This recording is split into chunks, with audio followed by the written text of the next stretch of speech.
নমস্কাৰ বন্ধুসকল, মই আকৌ পুনৰ আপোনালোকৰ বাবে এটা কাহিনী লৈ আহিছোঁ। গতিকে আহক দেৰি নকৰোঁ, কাহিনীটো আৰম্ভ কৰোঁ। এখন দেশত এটা শিয়াল আৰু এটা বান্দৰ আছিল। সিহঁতে দুয়ো সখী পতাই হেঁপাহ পলুৱাই খাই ফুৰিবলৈ আলোচনা কৰিলে। এদিনাখন ক'ত কি খাবলৈ পাওঁ বুলি ভাবি হাবিৰ মাজৰ ৰাজ আলি এটাৰ কাষত লুকাই আছিল। এনেতে বাটেদি গোটা চেৰেকা মানুহ বিয়াৰ গাখীৰ গুড় কল কুঁহিয়াৰ ভাৰ বান্ধি লৈ যোৱা দেখিলে। তাকে দেখি শিয়ালে ক'লে, সখী, সেই মানুহকেইটাই লৈ যোৱা বস্তুবোৰ খাব লাগিল। এতেকে এটা বুদ্ধি ওলোৱা যাওক। তুমি অলপ দূৰতে বাটৰ কাষৰ জোপা এটাৰ ভিতৰত লুকাই থাকা, মই এইখিনিতেই লুকাই থাকিম। সিহঁতে যেতিয়া আহি আমাৰ ওচৰ পাবহি, মই মাতিম হোৱা আৰু তুমি মাতিবা খোৱা। দেখিবা সিহঁতে হঠাৎ আমাৰ হোৱা খোৱা শুনিলে ভয় খাই বস্তু পেলাই লৰ মাৰিব। বান্দৰ আৰু শিয়ালে এই বুদ্ধি আলচি লুকাই থাকে। মানুহকেইটা আহি ওচৰ পালে, হোৱা আৰু খোৱা কৰিলে। বাঘ কি ভালুক আহিছে বুলি মানুহকেইটা ভয় খাই ভাৰবোৰ তাতে পেলাই এৰি থৈ ভিৰাই লৰ মাৰিলে। মানুহকেইটাই জঁপিয়াই লৰ মাৰা দেখি শিয়াল আৰু বান্দৰ ৰঙত দেও দোপাল। বান্দৰে শিয়ালক ক'লে, সখী, আমি বস্তুবোৰ খাবলৈ বহিলে যদি সেই মানুহকেইটাই সিহঁতৰ বস্তু বিচাৰি উভতি আহে, তেন্তে আমাক ইয়াতে পালে মাৰি আধা মৰা কৰিব। বস্তুবোৰ কাঢ়ি লৈ গুচি যাব। এতেকে এটা কাম কৰা যাওক।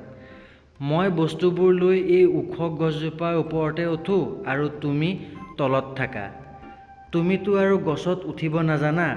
ওপৰত মোৰ ভাগ বস্তু মই খাম আৰু তোমাৰ ভাগৰ বস্তুবোৰ মই এটা এটাকৈ তললৈ পেলাই দি থাকিম। এতেকে তুমি মোক বস্তুবোৰ দাঙি দিয়া, মই ওপৰলৈ তুলি নিওঁ। এই কথাত শিয়াল মান্তি হৈ বস্তুবোৰ দাঙি বান্দৰক দিবলৈ ধৰিলে আৰু বান্দৰে তুলি গছৰ ফেৰেঙনিত থবলৈ ধৰিলে। সকলোখিনি বস্তু ঠান-ঠিত লগাই থৈ আটাই বান্দৰে গছৰ ডালত বহি মহা সুখে নিশ্চিন্ত মনেৰে হেঁপাহ পলুৱাই খাবলৈ লাগিল। শিয়ালে গছৰ তলৰ পৰা মাত লগালে, সখী, মোৰ ভাগ ক'ত?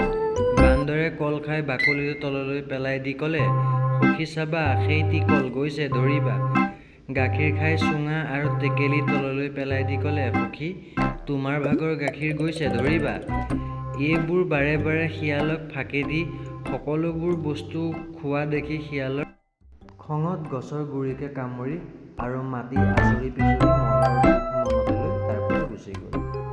এদিন বান্দৰে শিয়ালক এবাহ টেকেলীয়া কুন্দুৰ ওচৰত বহি থকা দেখি ওচৰ চাপি সুধিলে, সখী, কি কৰিছা?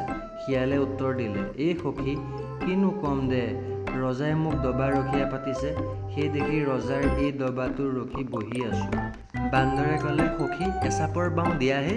শিয়ালে উত্তৰ দিলে, নোৱাৰো দিব সখী, শুনিলে মোক কাটি দুচেও কৰিব। তুমি শুনা নাই নবজাওঁতেই গুৱাই আছে? বান্দৰক ক'লে, নহয় সখী, লাহেকৈ এচাপৰ বাওঁ দিয়া, মোৰ বৰ মন গৈছে সখী।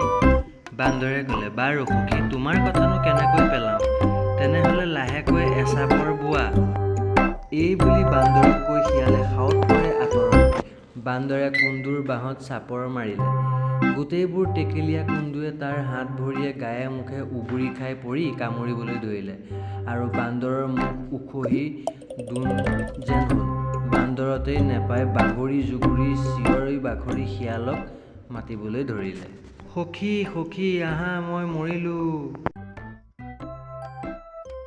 শিয়ালে, কুঁহিয়াৰ খাই যে মোলৈ চোবা পেলাই দিছিলা, এতিয়া কেনেকুৱা লাগিছে?